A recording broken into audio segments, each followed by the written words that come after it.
Good morning, what's up beautiful people? Welcome back to my channel. It's your boy Next Rwanda. Right here in a beautiful apartment here in Kagugu, and today I had a special guest. Today we are actually going to invite or maybe to host a guy. It's a Ugandan YouTuber called OC. See the Bone Child. Oh yeah, exactly. So today we are actually going to interview this guy. This guy is actually a YouTuber, he's a content creator from Uganda, but I don't know too much about him. But he's here. Then I'm going to ask some few questions about him, knowing each other, how he actually see Rwanda, how his experience in Rwanda looks like, and everything. So brother, welcome to my channel. Thank you so much, Nexo, and thank you so much for all the people that are viewing out there. Yeah, man. My name is Osi the Bone Child, and I come from Uganda. Well, I don't just come from Uganda, I come from Africa. Anywhere Africa is home. Now, like, I've been in Rwanda, this is my second week, and I've not felt like I'm far away, not at all. And that is all courtesy of you, brother. Thank you so much for showing me around. Thank you. Thank you so much for the hospitality. We appreciate. We have saved a lot and we have learned a lot. I feel like this time I've got to explore Rwanda in details with you. So all thanks and much appreciation. Thank you, man. Even me, man, I appreciate. I love like meeting new people and everything. So it's my pleasure to meet you. So actually the first question is, what is your first impression? Maybe it's not your first time in this country, but what is your first impression this year when you came into Rwanda? So basically, my first impression is how the people of Rwanda, actually big salute to every Rwandan is watching this video, how the people of Rwanda take the rule serious, how they respect the role. Now, like, first thing first, I come from a country we are living in the era of the pandemic, but some people still hesitant, like really don't want to follow the precautions. Some people don't want to wash their hands, some people don't wear masks, or some people, if they wear masks, they don't wear them properly. Or some people do not mind about the social distancing. But what I saw when I came to Rwanda this time, it was, to my surprise, actually made a video about that, everybody is wearing their masks. And I was so surprised to learn that there is even a fine for mask. You know, no single person is wearing it halfway. Then, like, how people take the rules serious, that even in the cars or in the buses or the taxis, there is maybe a seat where you're supposed, and there is a space, and then there is a distance, like social distancing. That got me all surprised this time. Oh wow! So that is really good. Actually, like doing my country, Rwanda. Let me promote even too, because my country is doing well when it comes to fight against COVID. So we are doing well, and it would be good when it comes to all African countries to do the same, so we can fight this pandemic easy, so we can go back to the normal life. Actually, we call upon all other African countries, or let's say all countries, because a lot has changed and now we are indeed living in a life of difficulty because of such things. Like, let's all come together, do what we can do, such that we can go back to the normal life. Because, you know, like, coming here costed me times 10. I've been here like about 5 times, but this time alone costed me like times 10 of what I used to spend only to come to Rwanda. Before, I could just get a bus, I could just get an idea, and I'm like, let me go to Rwanda. And boom, I'm in Rwanda. But this time I had to process like I'm going to, I don't know, a country which is very far. So let's just do something such that the country goes back to normal and we get to enjoy as we enjoyed before. Exactly. So like, also you've been in Rwanda for almost a week. Yes. What is your experience? My experience now, I feel like I'm more of a Rwandan, and I've learned some Kenya-Rwanda words already. I can actually communicate. I know Amakuru. I know, like, I know how to thank. Yes. It has just skipped out. You just got me off guard. Yes, like Murakoze. Murakoze, yeah. Actually, Murakoze, you people, you know. Yeah. And this time around, like I've been noting so much. Actually, my plan was 5 days. Yes. But because of still what we was talking about, things have changed a lot.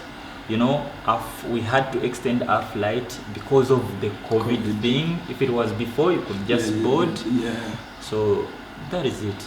Okay, and actually another question that I had is that you've been to Rwanda, you've been maybe to other African countries, and then you are Ugandan. Yes. Could you please compare those two countries in terms of maybe like the flexibility of the people, the local people, or maybe how we are actually fighting this COVID and everything? So could you please compare Uganda and Rwanda, how like these countries that differ from?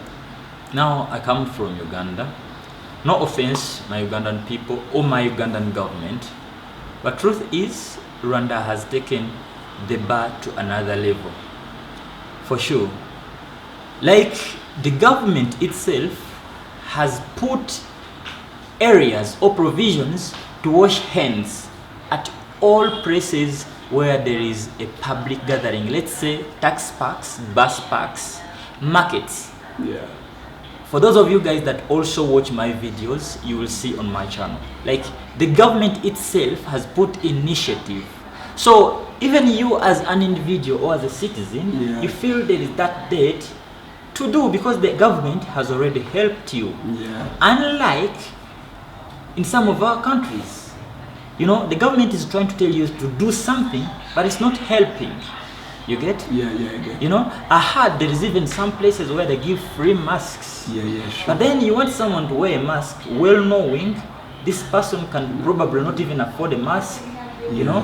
Because there are people out there who live in different classes of life. Yeah, sure. So I applaud that for the government of Rwanda. Unlike my government, like there's no place or provision for washing hands, you know? Because at least if you don't want to wash hands, you can come with your own sanitizer. That is understandable. Yeah. But the government has done its part. We don't have that in my country. Oh. Yeah. So like actually I want to go maybe on your personal view or personal thought. The first question that I want to ask is that how does it looks like to be a YouTuber in African countries? Oh man. Being a YouTuber means your life involves cameras. Now the thing is, to so many our African countries respect foreigners. Yeah. Actually, I have a big camera, a Canon D750. Yeah. But I cannot walk with that on the street in Africa. Yeah. But to your surprise, you can find Those maybe someone from Europe or America walking freely in a market with a big camera and takes pictures freely and nobody stops them. For you, even if you pull out your phone like this, you're going to see over 5 guys, the so-called authority, coming and like, hey, do you have authority to shoot here? And even if you try to explain, it's always hard that you're shooting for a positive intention. I'm shooting to promote our countries. You know, these guys come and take videos and pictures of our children or the slums and go paint that picture that this is Africa. Yet indeed we have a lot. They don't talk about the beautiful climate. Like we all have this development. Like, have you seen Rwanda? Have you gone around the streets? Have you seen how clean they are? Have you seen the smooth roads towards the border and the northern province? Like all that. It is us to show that. But being a YouTuber in Africa is hard because we are limited by supplying our own people. Oh wow! So actually, it's like even like it's hard in all African countries. I think like because I've been hosting some of the YouTubers. They told me that to shoot in this, like maybe the street, like if you're shooting on the street, sometimes the police take your camera. Why are you shooting? Show us that. Now let me tell you what. In my own country, one time I was arrested next to the airport. I was trying to get a view of that road that goes to the airport. And then I was arrested. I had to keep around the detention for the army for about 6 hours. and they are taking my ID. Like imagine someone getting you and takes your ID, so you have no say, and are taking my camera. Like even if you want to show the proof, okay, like this is the proof. You can check around my videos on my channel. Like it's close to impossible. Or at least you're like, okay, I'm not going to be breaking the rule. Let me seek permission. Let me get a license. There's not even something like a license. For example, some guy can come from America or Europe or somewhere and pass the airport with a drone. Exactly. I cannot bring a drone to Rwanda. I cannot bring a drone to Kenya or anywhere. Like, that's not fair to our dear governments or the authority to whoever it may concern. Please revise this. So actually, as a YouTuber, or maybe your thoughts, what do you think that the government can do to allow us as a content creator or as a YouTuber to be able to shoot those beautiful images and show the world that Africa is beautiful, Africa has to offer like a lot? It all starts with self-love. Wow. So if we start to love our own, or if self-respect, because we're not just YouTubers. One, we are teachers. Because now I've been to Rwanda, I can tell my story. Someone out there who is going to come is not supposed to do the same mistakes I did. Is not supposed to spend as much as I spent maybe. Because I can tell him, okay, if you're going to Rwanda, you can contact Nixo, who's over there, can help you out. Like my first time coming here, I came not knowing anyone. And I can relate how it was with this time that I had you get? So we're not just YouTubers, we are educators, we are entertainers. So the government should start to appreciate this. Because in other countries, this means a lot. You know, if you're lucky and your channel is even monetized, this is unemployment. Actually, so it means you make money. A youth is trying to survive in one way or the other, and if someone is doing something, it means there's a possibility that person is not going to get discouraged or do other bad stuff. Exactly. So only until our governments or even our people, because sometimes it's not just the government. You go somewhere, you're trying to shoot, like you're not even shooting this person, and comes like very mad. Why are you shooting me? Why are you hitting me? So screaming. Until we know that a camera is not even a gun. If I point a camera in you, and sometimes we even ask for permission. Hey, can I have a picture of this? Hey, can I have a video of this? And the other guys do not ask for that. So it has to come with self-love and self-respect. Okay. So like I think thank you guys for watching. This is like the first episode of the interview that I'm doing with Osman, OC the Born Child on YouTube. Then we are going on the next episode, so you need to follow us, you need to subscribe to my channel. Please share this video, like this video. Remember to tell your friends and family members to subscribe to this channel, because we're gonna bring you a lot of good stories about Africa, promoting like good stuff about African countries and everything. So I think, Oshi, let's go to the next episode. Well, thank you guys, and like that, we shall be seeing you in our next upload. Bye-bye.